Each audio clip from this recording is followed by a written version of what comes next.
दोस्तों तुसीं वेख रहे पावर पंजाब टीवी ते मैं तुहाडा मेज़बान मोहम्मद बिलाल। दोस्तों सब तो पहले अपने चैनल नूं सबसक्राइब करो और नाल ही बैल आइकन नूं करो प्रेस ताकि साडी हर नवीं आने वाली वीडियो मेरे भरावां तक पहुंचे।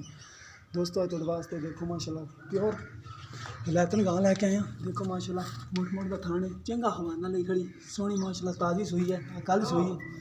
दुध 2 टाइम का 10 किलो कर दी पी है। दो दिन की सूई बोला कर दी पी 10 किलो 2 टाइम का। बाकी मालक को मुल मैं पूछा मुल तो 2 लाख रुपये इनका मुल करते हैं। 2 लाख इन प्यार मुहब्बत थोड़ी बहुती आप करवा लाँगे। गां माशाल्लाह चंगी वैड़ है, पहला सुबह सूई मूँह भी लवी है थोड़ी माशाल्लाह। हम सोहनिया बिरला माशाल्लाह गिट गिट दी बिरला, कोई टेंशन नहीं थाना दे। देखो माशाल्लाह काला थान बिरला तो लग्या माशाल्लाह, कद बहुत पूरा है। इनका बच्चा है मगर इन्हें ब्लैकी बच्चा है।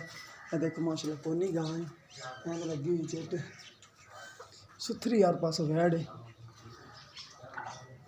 देखो माशाल्लाह बड़ी सोहनी हवाना, बहुत सोहना गां दिख रही माशाल्लाह, बड़ा सोहना हवाना गां। देखो माशाल्लाह बड़ा सोहना हवाना हर पासों पूरी।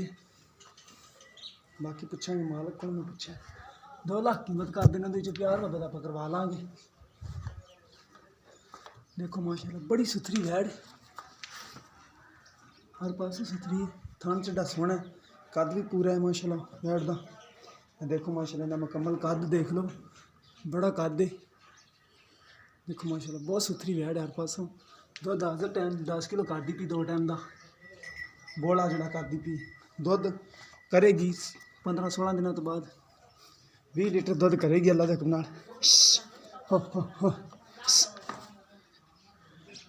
दुध 20 लीटर करेगी अल्लाह के हुक्म नाल माशाल्लाह। हर पासों वैड़ सुथरी है। देखो माशाल्लाह बिरला सैड़ा वाली बड़िया सोहनिया, थान बड़ा सोहना मुठ मुठ का लग्या, काला थान लग्या।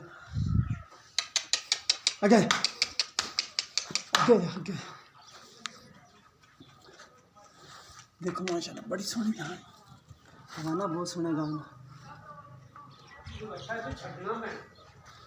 हाँ बच्चे तो थले आया नहीं पाज के बच्चे थे चुंगदा रहिंदा तां तो। देखो माशाल्लाह बड़ी सोहनी गां है। देखो